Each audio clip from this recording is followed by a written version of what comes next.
Hello and welcome to my honest point of view that whites fear blacks and blacks hate whites because of an intrinsic cultural bias programmed into each of us since birth, which is fueled by false and evil closed-minded ideals.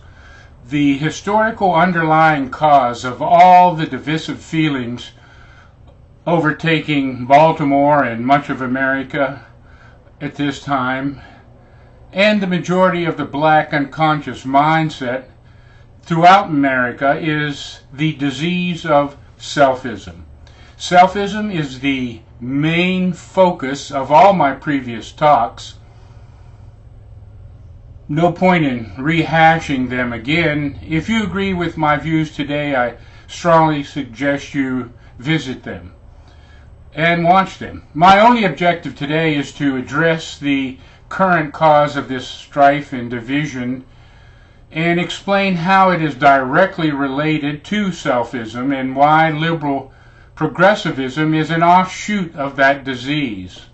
When these two elements of society combine inside a closed-minded, unconscious collective mindset, they slowly destroy all American values and dreams by using the failed, disproven ideals sadly left over from Karl Marx's personal views and opinions on socialism and on communism.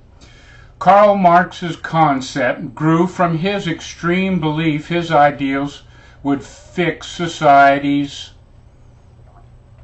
injustices and inequities and inequalities. The same phrases you hear preached by the extreme radical elements bad-mouthing and criticizing America today.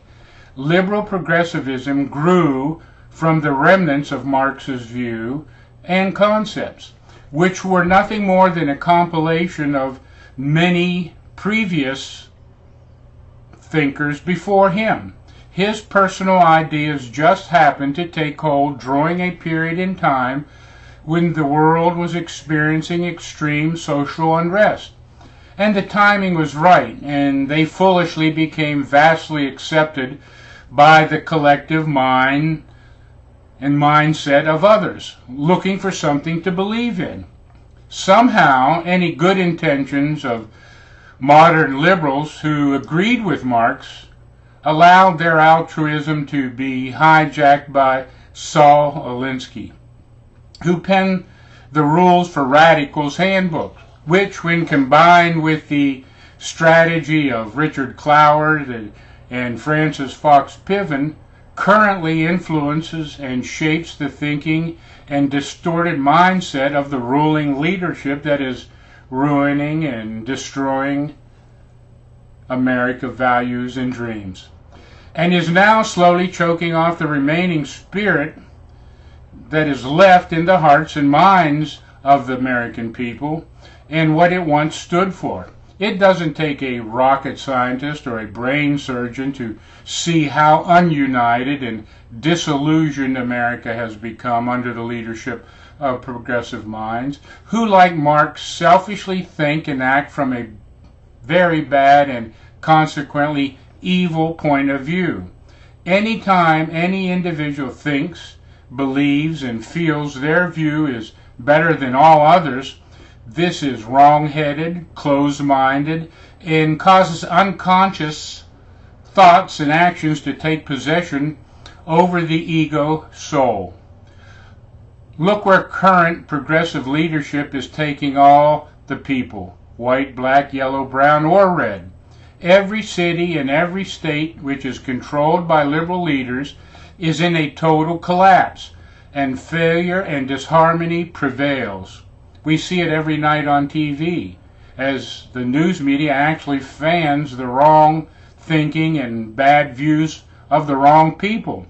Just honestly look at these examples of Detroit, Chicago, New York, Ferguson, Baltimore, and even the state of California. How well has their existence been during and under the rule of liberal progressives? Trust me, I have quietly watched, observed, and eventually wrote about these determinations and conclusions. and systematically lay them out in my free ebook, Slow Down and Love. 41 years ago, I began an earnest search for answers to the same questions you ask yourself every day of your life. Why does life seem so unfair and unjust? Why is life filled with so much dishonesty and despair? And how, with all these current unrest in the black community, my conclusions apply more than ever as the only solution to our plight. Personal self-responsibility must be taken for all thoughts and deeds, something our progressives leader failed to do. Since progressivism's main tenet is to hate others and to defile others and to ridicule others and to lie and to blame others for the mess they actually cause themselves through their bad choices and by their selfish beliefs that their way or the highway is a sound governing principle. Personal responsibility is what Jesus asked each of us to employ in our daily lives. He asked to simply put our faith in the Creator, put our faith in ourselves, put our faith in others by believing that the binding force of the universe, a unifying cosmic love, will maintain balance and harmony amongst all things, seen and unseen, known and unknown. And by love I mean balance is kept by doing unto others as you want done to you. Love means for every action there is an equal and opposite reaction. Love means be happy that you are alive and have the free will to change your direction in life anytime you wish. And having a sound, well-rounded education is the cornerstone for understanding the current world we live in, and a step in the right direction to solving your own problems yourself instead of blaming others for your lot in life. 35 years ago, while I was incarcerated for making bad, wrong decisions, and I explained this in detail in my previous talks, I asked two close black friends and co-workers, both who were well educated, why black kids refused to take advantage of the school system and get a good education. They both said the same exact thing. Black youth basically choose not to take the time to do so. They are too busy hating white America and the so-called white system.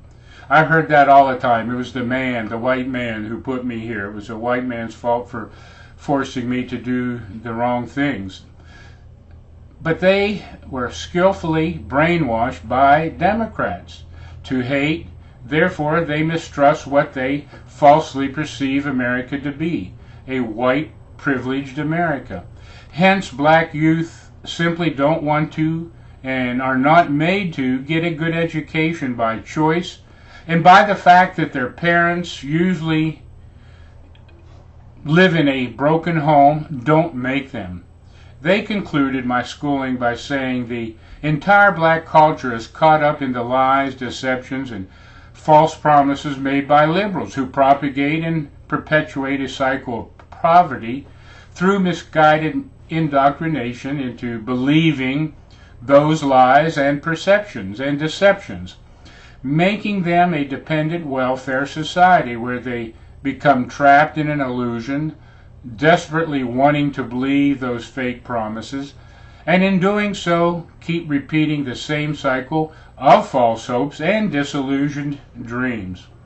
Remember, this was 35 years ago. Now fast forward to today's protests and riots.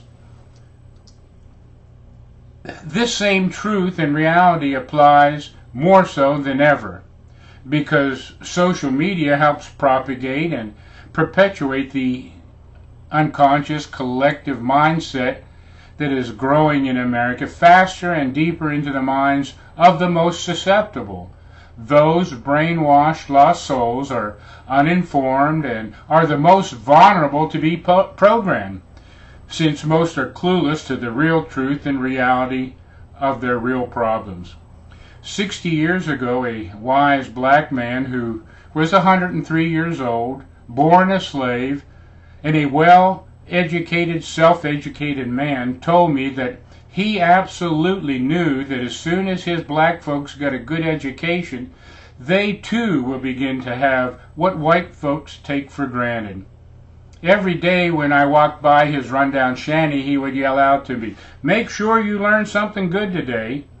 Took me many years and many mistakes to fully understand what Mr. Beebe meant by learn something good today. I have, and I am trying to get you to learn something good through my discussions with you.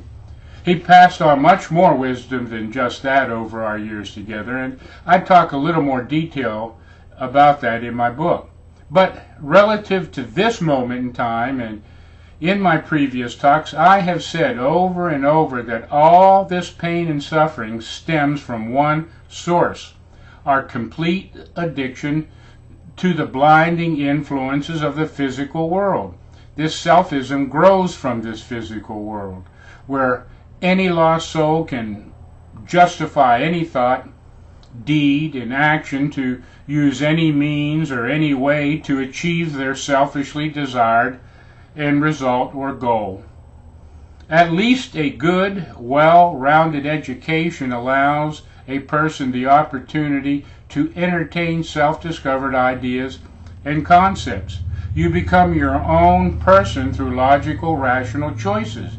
You no longer are a programmed member of the mob, where, like locusts, you quickly and unconsciously follow bad thoughts and wrong ideals, simply out of habit.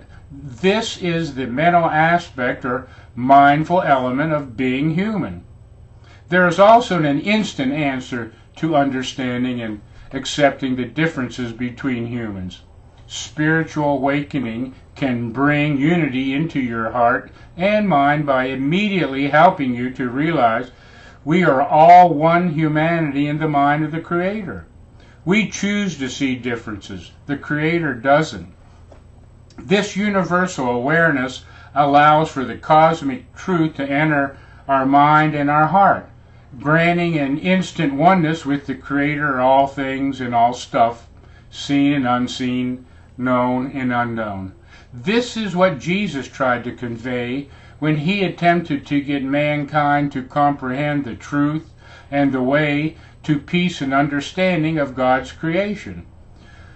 These comments may be difficult to fathom or even agree with at face value, and in this brief treatise on truth and reality, it took me 2 volumes of writing and thousands of words to explain the simplicity of the title of the book, Slow Down and Love. In it, I get into greater detail on these suggestions put forth in today's talk, but essentially you need to slow down, forgive yourself, don't let the past mold your present and ruin your future, and things will work out in the long run. Trust me on this one. I've lived 72 years and I've seen it happen.